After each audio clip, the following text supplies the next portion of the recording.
Let me ask you this though. So there are artists. We'll bring up Fredo Bang, right? You taught him in middle school. Yeah. Fredo's a good friend of the show. Good friend. I just was talking to him last week. Somebody who it's been dope to watch him kind of mature as like a grown man over the last like 3 or 4 years. But without music, right? Without the music that made him like initially successful, which was a lot of like negative, violent street music, right? He has public beefs with people and, you know, neither here nor there. But without that music, right? Are we sure he'd be around?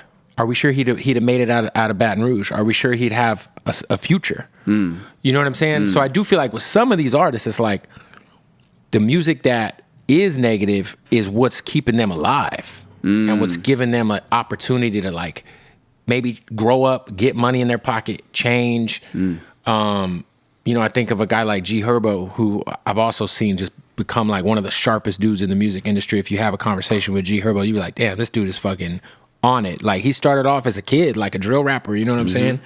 And so I feel like, what do you say to that? Like, yes, there's obviously, you know, what you would call poison in a lot of this music, but a lot of this music, if it didn't exist, a lot of these dudes would be dead or would be in prison. So the reality is, at a certain point, those artists are going to come to where they aren't in their 20s anymore. For sure. You know, and they are fathers now. And they have kids they're raising. So what happens is they have to have people who are pouring into them, which is why I have a relationship with Fredo. And I literally love that dude. Like No, he's great. He's one of the best dudes in like he's such a nice dude, man, and like he gets it for real. Like, so when you know that someone has such a great heart, right? Right. And is so artistically talented and so giving and so selfless, right?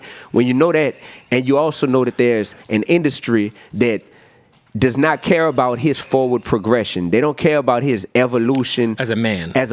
Right. Correct. They just care about even fans. So much pressure comes from fans because the fans don't be wanting the artists to evolve. No, they don't want them to grow. They want them for what they know them for. There you go. So that puts all of these artists in a very precarious position, Kev, to where at a certain point, they feel like, man, I've grown out of that season of my life, but there's so much pressure from the fans and from the industry to keep me held down there. That's where they have to have other people, and hopefully I can be one of them to show them that it's possible to grow. Peace is profitable.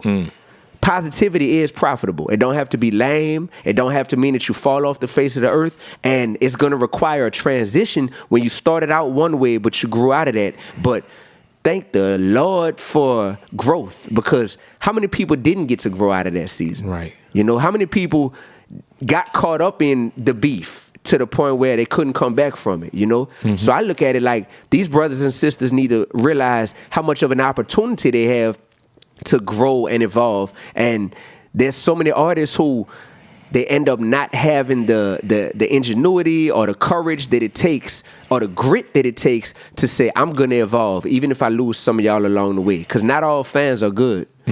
Not all attention is good. Not all money is good, bro. So for like a lot of these younger kids, there's kids getting signed 17, 18, 19, 20 years old, right? Would you say that it's on, because I don't think you're ever going to see a point in time where label execs give a fuck enough about the artist to try to pull them inside and say, hey, I don't think we should release this record. That's never going to happen. Correct. So is it like on the, you know, shit gets weird. Artists get signed, they get new management, there's new people on their team. If you're I think about Foolio and Young and Ace, right? And I mean, the last time I interviewed Foolio, I was like, dude, like, I feel like I'm gonna wake up one day and you're just gonna be dead. Like, you know, you said that? Yeah, I said in an interview with him. I was like, yo, like, when's this shit gonna stop? Like one day I'm afraid I'm gonna open up Academics page and it's gonna say you got killed. And I told him, I was like, where's the line? Because these, like, that, to me, that those two and their beef was so disrespectful, and every single possible line you could cross was crossed. It was just inevitable that more people were gonna die. And it's like, who's behind each one of these artists that is like not stepping in and being like, yo, you know what I'm saying? Like, but if it's also good for business. Okay. I just had an idea, Kev. This is, accountability is the word, right? We need some level of accountability. For sure. Inside of yeah, hip-hop. like if you do some stupid shit, right? If you write a check, someone's gonna cash that motherfucker. There you go. So let's let's be solution-based right now and figure out what would accountability look like from each end of the industry. So in my college course, I teach about the 3 C's: creators, consumers, and commissioners, right? In the game, you got artists, you got fans, and you got label people and media people. So what does accountability look like from an artist standpoint?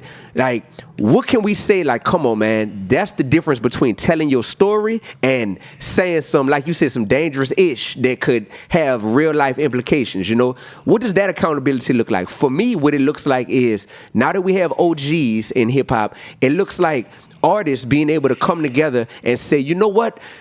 Yes, the overt glorification of I'm gonna walk my op down, I'm spinning the bin, I'm sliding, I'm knocking your head off, The glorification of murder music needs to stop. Like, we need to say that that's going too far. The glorification of using drugs, you know what I'm saying? Like drug addict culture inside of music needs to be something that we need to speak out against. To me, that's what the overt glorification of disrespecting women, dog, like to the point where it's just, they're so used to being disrespected right now that they didn't just got to the point where they're numb to even what they hear, you know?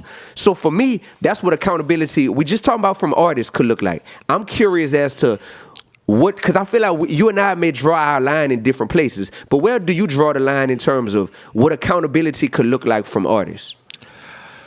This is what I would say. I would say that there is a certain aspect of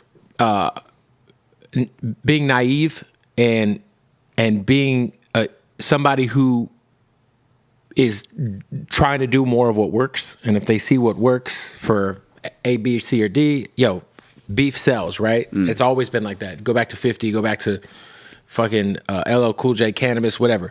Beef has always sold. It's always been good for business.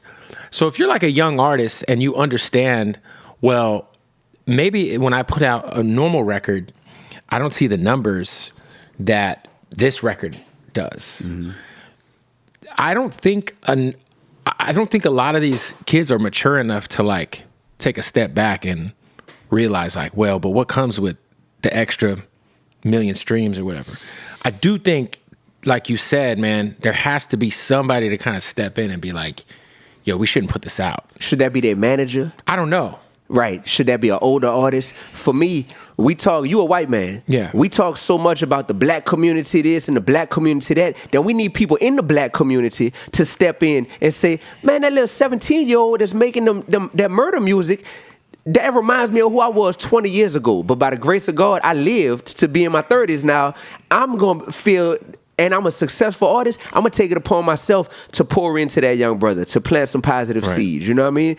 I think that that's where the accountability needs to come from. It probably won't come from the managers because all they care about is their 20% commission. Yeah, and they just want to, let's go get an advance because I'm going to get paid even if you never recoup. It's child abuse, bro. A lot of these older managers that hurry up and find an artist. They force an artist into a label deal. That's a bullshit. Because guess what? For people who don't know, when you get pushed into a shitty record deal by a manager, it's because that manager's just going to take his piece of that advance, and he's never got to recoup it. He's not signed to the shitty record label. Thank you. With the shitty terms, it's the kid that's now fucked. So even if in 9 months the shit don't work out with the manager and the kid, the manager's scot-free with his money in his pocket. Thank you. That shit happens all the time. I see that shit.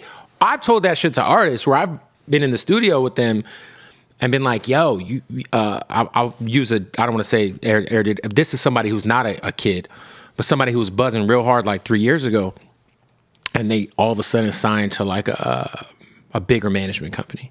And that's someone I'm close with, you know?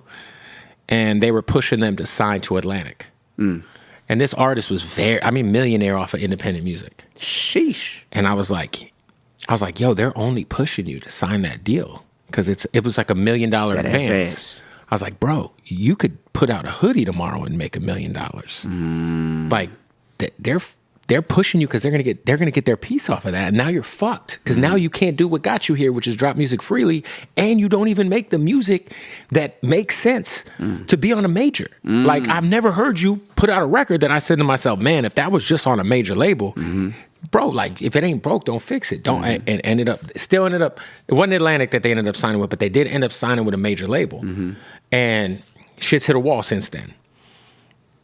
But I bet you that management got their piece. Yep.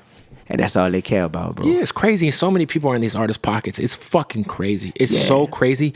There's like 4 or 5 hands in these from every direction, and that's before you even look at a lawyer. Yeah, bro. Because you got your lawyer, you got your booking agent, you got your day-to-day, you got the motherfuckers Business who found manager, you, you got the big manager, the small manager, the on production the road company. bro. If you got a production company, you so it's like these, so many, like, and like, look, you know, like I said, man, like a lot of these artists, if they're smart, they grow. Like I just had a conversation with an artist who is finally understanding that he's getting fucked. Okay. And it's like now that he sees it, he can't unsee it. So he's adjusting, figuring out now that, like, you know, but most artists is just like they're really gonna trust whoever they sign to just guide them through the industry. And a lot of times those motherfuckers give them their own lawyer. Yeah. So if you're a young up and coming artist, your lawyer represents the people who are fucking you. Absolutely. So if you're signed to somebody, don't hire the lawyer they suggest. Whose best interest is that lawyer's? Like, come on, like